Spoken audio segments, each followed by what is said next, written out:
예, 우리 같이 인사 나누겠습니다. 잘 나오셨습니다. 은혜 받고 돌아갑시다. 예, 오늘 이 시간에는 사도행전 27장 21절부터 26절까지 읽었습니다. 말씀의 제목은 바울이 풍랑을 두려워하지 않은 이유입니다. 자, 제가 인터넷에서 한 글을 읽었는데 참 가슴에 와닿아요. 그래서 제가 여러분들에게 읽어드리려고 합니다. 남편이 운영하는 회사가 결국 부도 처리되었다. 오늘 집으로 법원 집달관이 찾아와 드라마에서만 보던 일명 빨간 딱지라고 하는 압류 딱지를 여기저기 붙이고 갔다. 아이들은 창피해서 학교에 못 가겠다고 방 안에 틀어박혀 있다. 결혼한 지 8년, 짧지도 않고 길지도 않은 세월을 사는 동안 힘든 일 참 많았지만 지금만큼 힘든 적은 없었던 것 같다. 오늘따라 친정엄마 생각만 난다.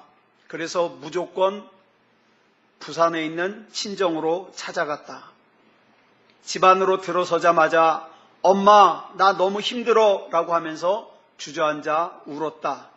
그런데 등이라도 토닥이며 위로해 줄 줄 알았던 엄마는 갑자기 부엌으로 가더니 냄비 3개에다가 물을 채우더니 가스레인지 위에 올리셨다. 그리고 첫 번째 냄비에는 당근을 넣고 두 번째 냄비에는 달걀을 넣고 세 번째 냄비에는 커피를 넣으시는 것이었다. 팔팔 끓어오르기 시작한 3개의 냄비. 그러고도 한참이 지나서야 불을 끄고 엄마는 내게 말하였다. 이 냄비 속에는 3가지 사물이 각각 역경에 처해 있다. 끓는 물이 역경이지. 3가지 사물이 어떻게 대처했을 것 같니? 당근은 원래 단단했는데 끓는 물이라는 역경을 만나고 나서는 한없이 부드러워지고 약해졌어. 반면에 달걀은 원래 너무나도 연약했단다. 그나마 껍데기가 있었지만 그 껍데기라는 것이 너무 얇아 보호막이 돼줄 정도까지는 아니었다. 그래서 달걀은 끓는 물을 견디며 스스로 단단해지기로 결정했어. 그런데 커피는 좀 독특했어. 커피는 끓는 물과 만나자 그 물을 모두 변화시켜버린 거야. 엄마의 이야기를 듣는 내 눈에는 어느새 눈물이 흐르고 있었다. 우리 딸 힘드니? 우리 딸은 지금 당근일까? 달걀일까? 커피일까? 이렇게 글을 마무리하고 있어요. 여러분, 우리는 살면서 참 원치 않는 인생의 풍랑을 만납니다. 오늘 본문을 보면 배 한 척이 로마로 가다가 유라굴로라고 하는 풍랑을 만났어요. 그런데 이 배에 어떤 사람들이 타고 있느냐? 죄수의 신분으로 로마의 황제에게 재판을 받으려고 로마로 가는 사도 바울을 비롯해서 그 배에 276명이 타고 있어요. 여러분, 2000년 전에 276명이 타고 거기에다가 화물까지 실을 정도의 배면 굉장히 큰 배예요. 굉장히 큰 배. 그런데 이 배에 탄 사람들을 보면 자, 누가 있을까요? 첫째, 죄인의 신분으로 로마로 압송되고 있는 바울이 있죠. 또 바울과 같이 가는 일행이 있어요. 그 다음에 이 바울을 로마까지 압송하는 로마 군대의 장교인 백부장과 군인들이 있어요. 또 장사하기 위해서 물건을 싣고 가는 장사꾼들이 있어요. 이 배를 움직이는 선장과 선원들이 있어요. 다양하게 있어요. 이 사람들은 지금 같은 배를 타고 있지만 제각각 이 배를 탄 목적이 달라요. 자, 그런데 이 배가 풍랑을 만났어요. 여러분, 장사하는 사람들에게 있어서 이 물건이 얼마나 소중합니까? 그죠? 굉장히 소중한 물건들이에요. 다 내 돈이니까. 그런데 이 배가 풍랑을 만나고 자기 생명이 위기가 오니까 어떡합니까? 이 물건들을 다 바다에 집어 던집니다. 버립니다. 문제는 이 풍랑이 하루 이틀에 끝나는 풍랑이 아니라 성경에 보니까 여러 날 계속됐어요. 본문 20절을 보니까 우리 줄친 것만 시작. 구원의 여망마저 없어졌더라. 절망적인 상황이라는 거예요. 절망. 또 본문 19절부터 21절까지 볼까요? 자, 여기 있는 것만 시작. 사흘째 되는 날에 배의 기구를 그들의 손으로 내버리니라. 여러분, 배의 기구가 뭐예요? 배를 항해하기 위해서 필요한 도구들이에요. 이거 없으면 항해 못해요. 근데 워낙에 위기가 오니까 막 배의 기구들까지 다 버리는 거예요. 자, 계속해서 볼까요? 시작. 여러 날 동안 해도 별도 보이지 아니하고 큰 풍랑이 그대로 있음에 구원의 여망마저 없어졌더라. 이 기간이 무려 며칠 동안 계속됐는가? 14일. 14일 동안 풍랑에 시달리고 있는 거예요. 자, 또 계속해서 볼까요? 시작. 여러 사람이 오래 먹지 못하였음에. 자, 14일 동안 풍랑에 시달리느라고 밥도 못 먹었어요. 얼마나 힘들까요? 그런 가운데서 구원의 빛은 보이지 않습니다. 절망적인 상황이에요. 그렇다면 이 배가 이 풍랑을 만난 원인이 뭘까요? 이 풍랑을 만난 원인. 먼저 말씀드리는데 지금 이들이 만난 이 풍랑은요, 만나지 않을 수도 있었던 풍랑이에요. 만나지 않아도 되는 풍랑이에요. 저는 목회를 하면서 사람들을 이렇게 만나보면 물론 어쩔 수 없이 겪어야 되는 인생의 풍랑이 있어요. 그죠? 어쩔 수 없이. 그런데 목회자의 눈으로 볼 때 저 풍랑은 안 만나도 될 건데, 안 만나도 될 건데 그 풍랑을 자초해서 만나는 풍랑들이 있습니다. 그 중에 오늘 본문에 나오는 풍랑은 만나지 않아도 되는 풍랑을 만난 거예요. 그러면 만나지 않아도 되는 풍랑을 만난 원인이 뭐냐 이 말이죠. 욕심 때문에. 또 자기의 능력을 너무 과신해서 원칙과 상식을 지키지 않았어요. 자, 본문 1절부터 8절까지 보면 이미 바람이 심해지기 시작했어요. 이 배가 미항이라는 곳에 도착했을 때 이미 바람이 시작이 됐어요. 그래서 거기까지도 힘들게 왔어요. 그리고 9절에 보니까 뭐라 그랬습니까? 시작. 여러 날이 걸려 금식하는 절기가 이미 지났으므로 항해하기가 위태한지라. 여러분, 여기 금식하는 절기는 우리 날짜로 치면 9월 중순에서 3월까지예요. 10월까지예요. 9월 중순에서 10월까지. 이 기간이 지나면 이제 겨울이 시작됩니다. 겨울이 시작되면 항해하기가 어려워요. 이건 상식이에요. 그러니까 여러분, 여기 금식하는 절기가 나왔다 그래서 무슨 종교적인 이유로 항해하면 안 된다. 그게 아니에요. 그게 아니에요. 상식적으로 그때가 되면 이제 물이 얼어붙기 시작하기 때문에 배를 띄면 안 돼요. 또 겨울 풍랑이 오기 때문에 뛰면 안 돼요. 상식이에요. 그리고 본문 10절을 보니까 바울이 뭐라고 시작하냐면 내가 보니 그래요. 내가 보니. 즉 본문 10절의 생각은 하나님께서 바울에게 알려주신 생각이 아니라 바울 개인의 생각이에요. 개인의 상식이에요. 사도 바울이 생각하기에 더 이상 가면 안 될 것 같아요. 왜? 이제는 겨울이 시작되거든요. 그 상식이거든요. 그런데 선장과 선원들이 장사하는 사람들이 빨리 가야 된다는 거예요. 빨리. 왜 빨리 가야 된다 그러느냐? 지금 여기는 겨울을 나기에 불편해요. 항구마을도 조그맣고 불편해요. 게다가 조금만 빨리 가면 다음 장소에서는 편하게 겨울을 지날 수 있어요. 또 지금 자기네들이 가지고 있는 이 물건을 빨리 다음 장소로 가서 팔면 돈이 돼요. 그래서 빨리 가자는 거예요, 빨리. 이것 때문에 이들이 만나지 않아도 될 풍랑을 만나게 됐다. 또 하나의 원인이 11절에 나와요. 뭐라고 했습니까? 시작. 백부장이 선장과 선주의 말을 바울의 말보다 더 믿더라. 자, 여러분이 백부장이라면 선장과 선주의 말을 믿겠습니까? 바울의 말을 믿겠습니까? 여러분이라면. 예?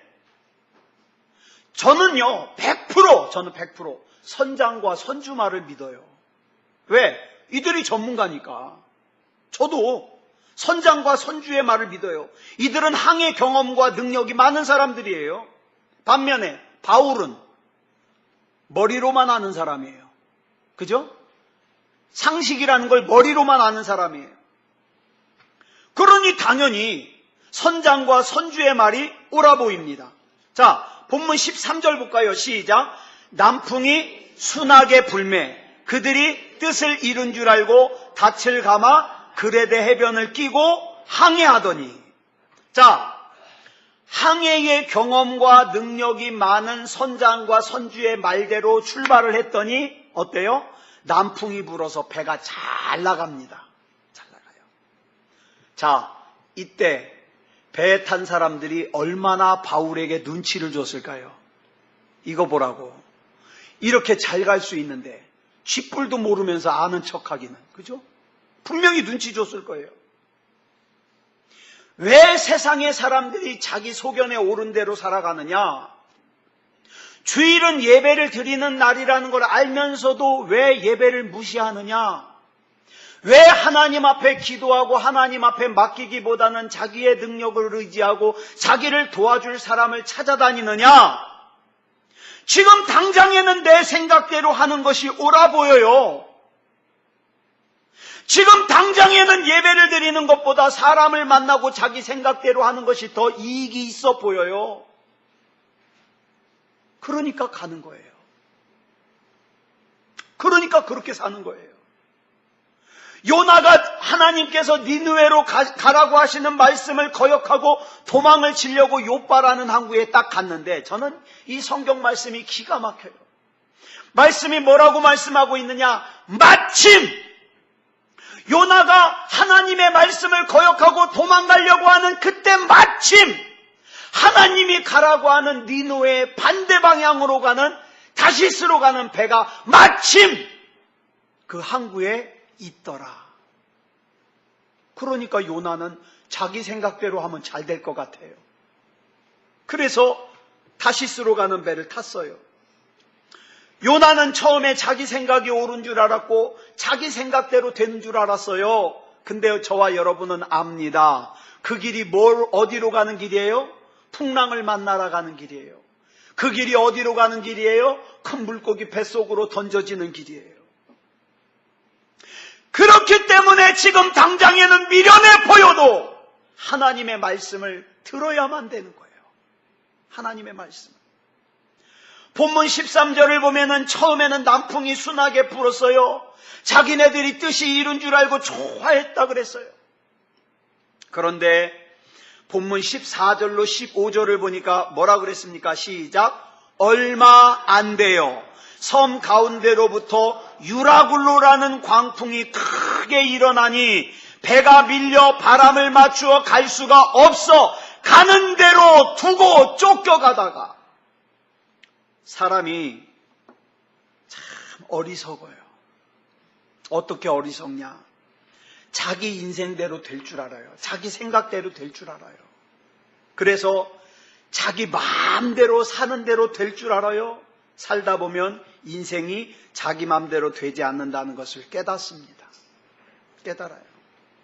그래서 짧게 보면 자기 재주로 사는 것 같고, 그래서 이길 것 같고, 앞서갈 것 같고, 더 많이 가질 것 같고, 더 행복할 것 같고, 더 평안할 것 같은데 절대 그렇지 않습니다.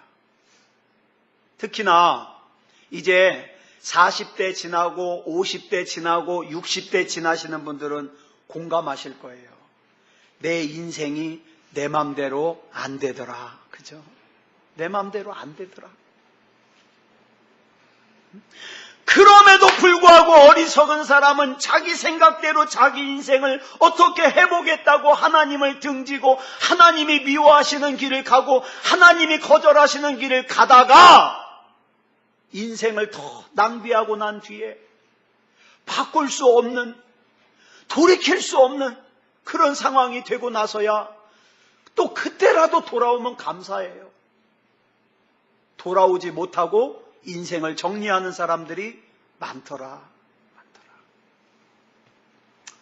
그래서 여러분, 잠언 16장 9절에 보니까 뭐라고 말씀하고 있습니까? 시작. 사람이 마음으로 자기의 길을 계획할지라도 그의 걸음을 인도하시는 이는 누구다?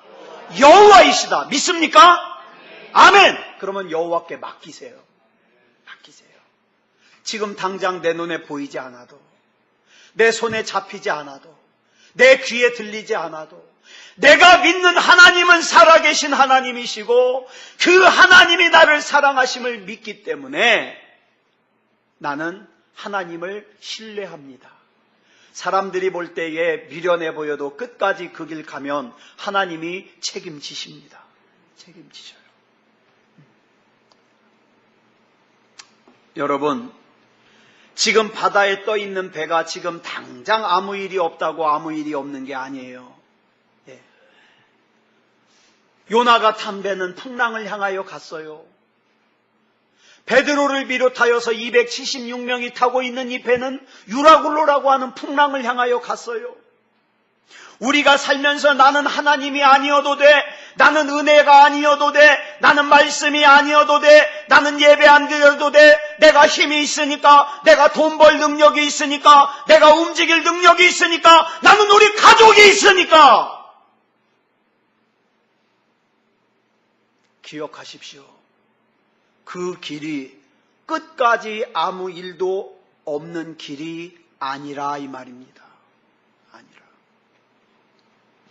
이 풍랑을 만난 배는 14일 동안 이리저리 끌려다녔어요. 왜? 조종할 수가 없어요. 조종할 수가. 다시 한번 강조합니다만 지금 이 배는 만나지 않아도 될 풍랑을 만나서 끌려다니고 있어요. 자, 그러면 이제 기왕에 풍랑 만났잖아요. 그러면 이 풍랑 가운데서의 믿음을 한번 살펴보겠습니다. 먼저 바울의 믿음을 볼까요? 아까 앞에서도 말씀을 드렸습니다마는 지금 바울이 이 배를 타고 로마로 가야 하는 이유가 뭐예요? 로마 황제에게 재판받으려고. 그런데 옛날부터 바울은 로마로 가고 싶었어요. 왜? 복음을 전하고 싶어서. 로마로 가고 싶은 것이 바울의 소원이요, 바울의 기도 제목이었습니다. 그래서 바울의 편지를 보면 내가 너희들에게 가서 너희를 보는 것이 여러 번 소원이었고 여러 번 시도를 했는데 번번이 길이 막혔다, 이렇게 편지를 쓰거든요. 근데 지금 드디어 소원대로 로마로 가요. 문제는 바울의 소원이 로마로 가긴 가는데 죄수의 신분으로 가는 건 아니었어요. 왜? 죄수의 신분으로 가면 바울 생각에 복음을 전할 수 없을 것 같으니까. 그런데 지금 바울이요, 죄수의 신분으로 지금 로마로 갑니다. 다시 말해서 바울이 소원했던 대로 로마로 가기는 가지만 바울이 기대했던 방법이 아니에요. 바울이 납득할 수 있는 방법이 아니에요. 그런데 여러분, 결과를 볼까요? 바울이 원했던 방법은 아닌데 이렇게 죄수의 신분으로 로마로 압송되는 것이 오히려 전화위복이 되었다, 이 말이에요. 어떻게 전화위복이 됐냐? 이 당시에 바울을 죽이기 전에는 먹지도 않고 마시지도 않겠다고 결심한 40명의 유대인들이 있었어요. 호시탐탐 바울을 죽이려고 노려요. 근데 만약에 바울이 죄인의 신분이 아니라 그냥 갔다면 어디서 맞아 죽었을지 몰라요. 그런데 죄인의 신분으로 끌려가는 바울을 누가 지켜줘요? 로마의 군대가 지켜줘요. 그러니까 이들이 손을 못 대요. 또 하나, 이 당시에 배를 타고 로마까지 가려면 배삭시 얼마나 비싼지 몰라요. 배삭시. 근데 바울은 그럴 돈이 없어요. 근데 지금 이 배삭을 누가 다 대줘요? 로마에서 국비로 다 대줘요. 왜? 죄인으로 끌려가니까. 그냥 가면 되는 거예요. 세 번째. 자, 바울이 로마로 갔어요. 로마로 갔더니 성경에 보니까 바울이 갇혀있는 감옥을 어떻게 지키냐? 군인 4명이서 4개 조로 나눠가지고 지키게 해요. 6시간마다. 그러니까 이 4명의 군인은 듣기 싫어도 바울의 전도를 들어야 돼요. 그죠? 좀 시끄러우니까 가만히 있으라고. 그러면 어떻게 해요? 바울은 듣지 말어. 그러면서 예수님은 하나님이야. 우리를 위해서 오셨어. 십자가 지시고 죽으셨어. 로마 군사가 듣기 싫어도 어떻게 해요? 6시간 동안 들어야 돼요. 그리고 나면 어떻게 해요? 지겨울만 하면 그 다음 이제 4명이 또 와가지고 또 들어야 돼요. 그뿐만 아니에요. 로마의 왕족들이요, 바울에 대한 소문을 듣고 궁금하잖아요. 이 인간이 도대체 어떻게 생긴 인간인지. 자기 발로 감옥에 찾아와요. 그래가지고 복음을 듣고 가요. 여러분, 나중에 주후 313년에 로마의 황제 콘스탄티누스가 황제가 되었을 때 기독교가 로마의 국교가 돼요. 왜 그렇게 되느냐? 여러분, 그 콘스탄티누스 황제의 엄마가 예수쟁이에요. 예수쟁이인 이 엄마가 콘스탄티누스를 키우면서 얼마나 예수님에 대한 얘기를 했겠어요. 그래가지고 결국 어떻게 돼요?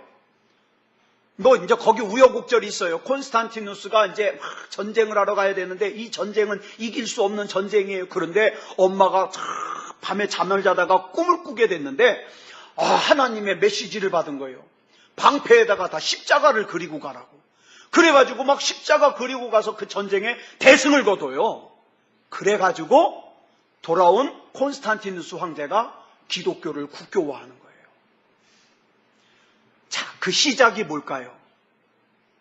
감옥에 갇혀 있는 바울을 제 발로 찾아와가지고 복음을 들었던 왕족들. 이게 복음의 시작이에요. 여러분, 우리가 살면서 내가 하나님 앞에 기대했던 방법과 다르게 일이 진행될 수 있어요, 없어요? 있어요. 하나님 도대체 왜 나한테 이러시는 거지? 왜 나를 이렇게 못살게 굴지? 근데요, 하나님의 길이 예비되어 있더라. 예비되어 있더라. 하늘이 캄캄해지고 살 수 있다는 소망이 다 사라져서 모든 사람들이 다 두려워하는데 바울은 두려워하지 않을 수 있었던 이유가 뭘까요? 바울은 알고 있어요. 나는 여기서 물에 빠져 죽을 사람이 아니에요. 왜? 나에겐 사명이 있거든요. 그러니까 바울은 두려워하지 않아요. 두려워하지 않아요. 바울은 지금 로마로 장사하기 위해서 가는 것도 아니고 다른 자기의 이익을 위해서 가는 게 아니라 사명 때문에 가는 거니까 사명으로 가는 사람에게는 환경도 처지도 형편도 문제가 되지 않아요. 사랑하는 여러분, 여러분이 지금 하는 일이 하나님께서 여러분에게 맡겨주시는 사명이라면 걱정하지 마십시오. 걱정하지 마십시오. 하나님이 길 열어주십니다. 열어주셔요. 하나님께서는 반드시 내게 맡겨주신 사명을 이루게 하실 것을 믿었어요, 바울은. 자, 본문 24절에서 주님께서 바울에게 하시는 말씀을 한번 읽어볼까요? 시작. 바울아, 두려워하지 말라. 네가 가이사 앞에 서야 하겠고 또 하나님께서 너와 항해하는 자를 다 내게 주셨다 하였으니. 그래, 걱정할 일이 없죠. 사도행전 20장 22절부터 24절까지 보면 바울의 사명선언서가 나와요. 이 말씀의 별명이 바울의 사명선언서예요. 뭐라고 선언하나 볼까요? 시작. 보라, 이제 나는 성령에 매여 예루살렘으로 가는데 거기서 무슨 일을 당할는지 알지 못하노라. 오직 성령이 각 성에서 내게 증언하여 결박과 환난이 나를 기다린다 하시나 내가 달려갈 길과 주 예수께 받은 사명 곧 하나님의 은혜의 복음을 증언하는 일을 마치려 하면은 나의 생명조차 조금도 귀한 것으로 여기지 아니하노라. 아멘. 사람들이 인정해 주지 않아도, 사람들이 손가락질하고 조롱해도, 내가 지금 가야 하는 이 길이 하나님이 나에게 주신 길이라면 두려워할 것 아무것도 없습니다. 바울은요, 이번에 자기가 예루살렘에 가면 결박과 환란이 자기를 기다리고 있다는 거 알았어요. 전에도 말씀드렸죠. 저 같으면 100% 어떻게 한다? 하나님이 이 위험을 피하라고 알려주셨구나. 저는 안 가요. 뭐하러 내 발로 가가지고 감옥에 갇히고 채찍에 맞고 그래요? 안 가죠.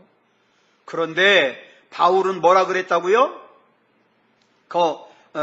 우리 뒷부분 한번 읽어볼까요? 시작.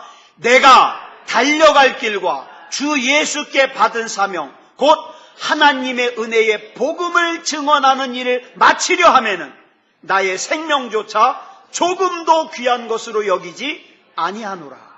아멘. 이게 바울이에요. 사명에 붙들리니까 얼마나 힘드냐, 얼마나 고통스럽냐 문제가 되지 않아요. 사명에 붙들리지 않으니까 내가 교회 다니는데 왜 이렇게 힘드냐고 투정하는 거예요. 내가 교회 다니는데 왜 이렇게 내 맘대로 되는 게 없냐고 투정하는 거예요. 왜? 사명이 없으니까. 풍랑 가운데서도 바울이 두려움이 없을 수 있었던 이유는 바울은 사명에 붙들린 사람이었어요. 사명 앞에서라면 자기의 생명조차 조금도 귀하게 여기지 않겠다는 결단 앞에서 그 풍랑이 어찌 두려움이 되겠습니까? 여러분 기억하십시오. 신앙생활은 예수 믿어서 더 좋은 형편이 되는 게 아니에요. 예수 믿어서 더 좋은 형편이 되는 게 아니라 사명입니다. 사명. 우리가 예배를 드리는 것도 기도를 하는 것도 더 좋은 형편을 선택하기 위해서가 아니라 사명이에요. 그런데 더 좋은 형편이 되기 위해서 예수 믿는 사람들은 어떻게 해요? 교회 한 번 나가고 두 번 나갔는데도 형편이 똑같으니까 안 가는 거예요. 무시하는 거예요. 만홀히 여기는 거예요. 사랑하는 여러분, 더 좋은 형편을 선택하는 사람은요, 자기의 상황과 처지와 형편에 따라 달라집니다.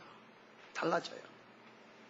그러나 사명을 선택하는 사람은 상황과 처지와 형편에 상관없이 예배의 생명을 걸고 믿음의 생명을 걸고 기도의 생명을 거는 거예요.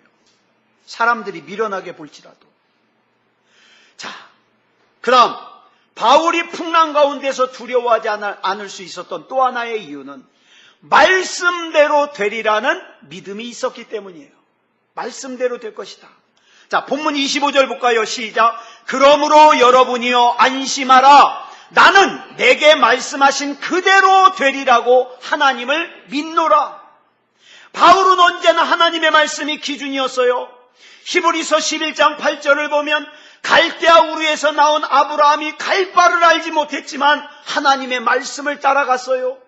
누가복음 5장 5절을 보면 베드로는 주님의 말씀에 의지하여 깊은 데로 그물을 내렸다가 물고기 무지하게 많이 잡았어요. 요한복음 2장 7절을 보니까 포도주가 떨어진 혼인식장에 예수님의 말씀대로 큰 항아리 6개에다가 물을 길어다 부었더니 포도주가 되었어요. 여호수아 6장을 보면 여호수아와 이스라엘 백성들은 하나님의 말씀대로 여리고성을 돌았더니 여리고성이 무너졌어요. 지금 여러분을 이끌고 가는 하나님의 말씀은 뭡니까? 여러분, 바울의 말을 믿을 겁니까? 선장과 선주의 말을 믿을 겁니까? 좀 더 구체적으로 얘기할까요? 하나님의 말씀을 믿으시겠습니까? 선장과 선주의 말을 믿으시겠습니까? 풍랑 가운데 사는 사람들의 모습이 어떠했습니까? 20절에 나와요. 본문 20절에 본문 20절 시작. 여러 날 동안 해도 별도 보이지 아니하고 큰 풍랑이 그대로 있음에 구원의 여망마저 없어졌더라. 이게 지금 풍랑을 만난 사람들의 모습이에요. 14일 동안 풍랑에 시달렸으니 얼마나 힘들겠어요. 무슨 희망이 있겠어요. 이렇게 구원의 여망마저 없을 때 하나님의 말씀을 믿는 사람들의 선포가 뭐예요? 25절이에요. 시작! 그러므로 여러분이여 안심하라. 나는 내게 말씀하신 그대로 되리라고 하나님을 믿노라. 아멘.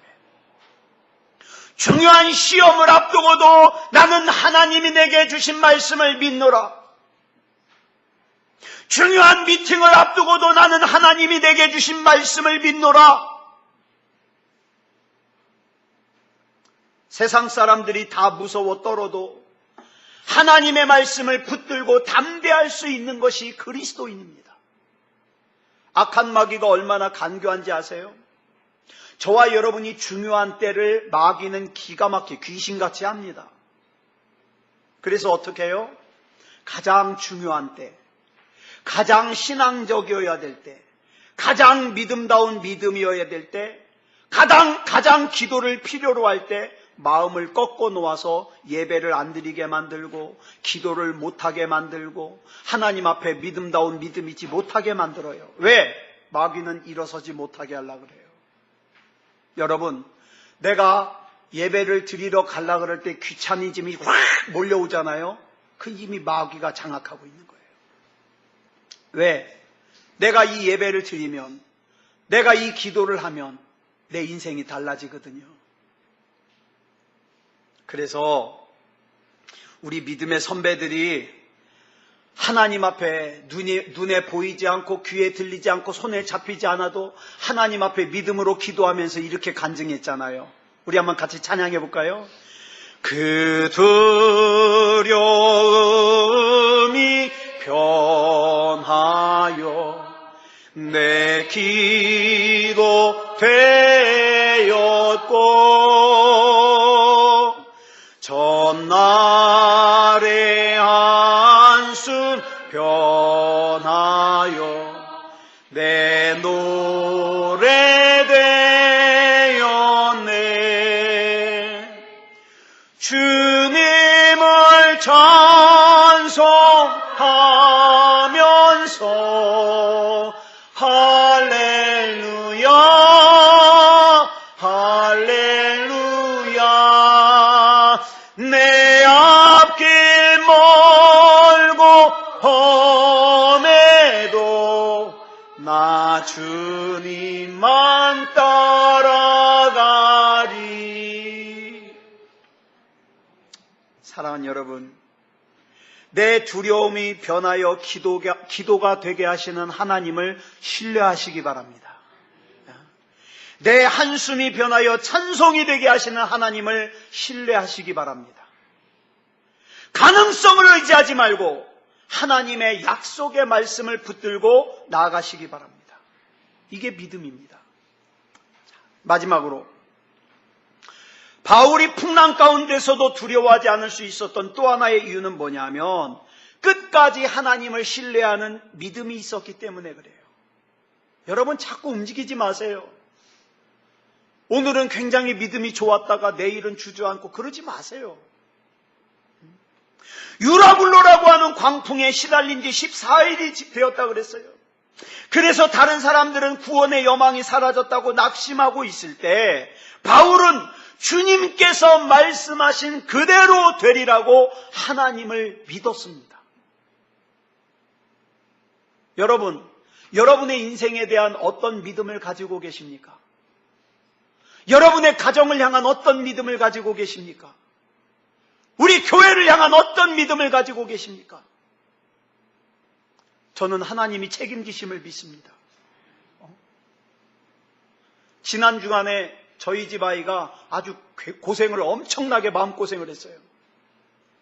그런데 그 전에 하지 말라는 짓을 했거든요. 뭐라고 얘기 안 할래요. 근데 얘가 나중에 고백합니다. 아빠, 나 그거 하나 어겼다가 죽도록 고생했다고. 아니, 제가 하지 말라고 할 필요 없어요, 이제. 하나님과 자기와의 관계지 뭐. 그렇잖아요. 여러분, 우리 앞에 중요한 일이 앞에 있습니까? 더 믿음이어야 됩니다. 하나님이 책임지셔야 됩니다. 처음에는 사람들이요, 선장과 선원들의 그 항해의 경험과 능력을 믿었어요. 근데 지금 14일 동안 풍랑에 끌려다니다 보니까 모든 구원의 여망이 사라진 지금 뭐밖에 없어요? 사람들이 바울의 말만 들어요. 바울의 말만. 왜? 지금 배 안에 있는 사람들에게는 하나님의 말씀 외에는 다른 선택을 할 수가 없기 때문에 그래요. 사랑하는 여러분, 우리에게요, 이 방법도 있고 저 방법이 있을 때는 사람들이 하나님의 말씀 안 들어요. 참 답답해요. 그래서 어떻게 해요? 겪지 않아도 될 풍랑을 겪어요. 사람이 제법 여유가 있을 때에는 하나님의 말씀에 순종하고 하나님을 신뢰한다는 게 쉽지 않아요. 근데요, 제법 여유가 있을 때에도 하나님이 아니면 안 되는 신앙으로 살아가는 사람이 진짜 믿음이에요. 하나님은 그 사람 통해 크게 역사하십니다. 14일 동안 풍랑에 시달리던 배가 점점 육지에 가까워져요. 어느 정도 육지에 가까워지자 사람들이 어떻게 해요? 큰 배에 붙어있는 작은 배를 갖다가 땅에 내려가지고 그 배 타고서 빨리 가려고 그래요. 그랬더니 31절에 뭐라 그럽니까? 시작. 바울이 백부장과 군인들에게 이르되 이 사람들이 배에 있지 아니하면 너희가 구원을 얻지 못하리라 하니, 사람들은요, 조금만 자기의 방법이 생기면 하나님보다 그 방법을 잡으려고 그래요. 그죠? 어느 정도 가능성이 생기면 하나님의 말씀보다 그 가능성을 잡으려고 그래요. 그런데 지금 바울을 통해서 주시는 말씀이 뭡니까? 가능성이 없을 때에도 하나님을 잡아야 되지만 가능성이 보일 때에도 하나님이 아니면 안 되는 인생을 살아야 된다 이 말이에요. 그런 인생에게 하나님이 더 귀하고 큰 거 맡겨주십니다. 다시 한번 말씀드려요. 방법이 없을 때는 물론 하나님 앞에 기도하면서 찾아야 돼요. 그러나 여러분에게 방법이 있을 때에도 하나님이 아니면 안 됩니다. 여러분 살아생전에 예배를 중요하게 여기십시오. 예? 기도를 중요하게 여기십시오. 저와 여러분 가운데 하나님이 아니어도 되는 사람은 한 사람도 없어요. 저와 여러분이 붙잡아야 될 것은 가능성이 있느냐 없느냐 그 환경이나 가능성이 아니라 하나님의 말씀입니다. 이 하나님 말씀 붙들고 승리하는 저와 여러분이 되기를 그리스도 예수님의 이름으로 간절히 축원합니다. 기도하겠습니다. 사랑의 하나님 감사합니다. 하나님의 은혜 가운데 우리를 불러주셔서 하나님의 사람이 되게 하시니 감사합니다. 아버지 하나님, 우리가 참 많은 경우에 약합니다. 나에게 가능성이 또 기회가 여러 가지 있다고 생각되면 하나님을 만홀히 여기기 쉽고 예배를 만홀히 여기기 쉽고 믿음다운 믿음을 저버릴 경우가 많습니다. 하나님, 그러나 하나님께서 우리를 붙잡아 주셔서 가능성이 있어도 하나님의 말씀이 우선이게 해 주시옵소서. 오늘 이 자리에 모인 우리 사랑하는 성도들, 이 험한 세상 살아갈 때에 사람들이 보기에 어떠하든지 하나님 앞에 믿음다운 믿음으로 서서 하나님께서 아브라함에게 내가 이제야 나를 믿는 줄 알겠다 인정하셨던 것처럼 네가 이제야 나를 믿는 그 믿음이 믿음다운 믿음이라는 걸 내가 알겠다. 내가 너에게 더 큰 거 맡겨주마. 인정받을 수 있는 하나님의 사람이게 하여 주시옵소서. 우리 한 사람도 믿음에 관하여 파손하지 않도록 지켜주시고 오늘 이 자리에 참석하지 못한 우리 교우들 세상의 극렬한 악한 마귀의 공격 속에서도 아버지 하나님 믿음이 회복되게 하여 주시고 생명책에 내 이름이 적혀지는 것을 가볍게 여기지 않도록 하나님 붙잡아 주시옵소서. 모든 것을 우리 주님 앞에 맡겨드리오며 그리스도 예수님의 이름으로 간절히 기도드렸사옵나이다. 아멘.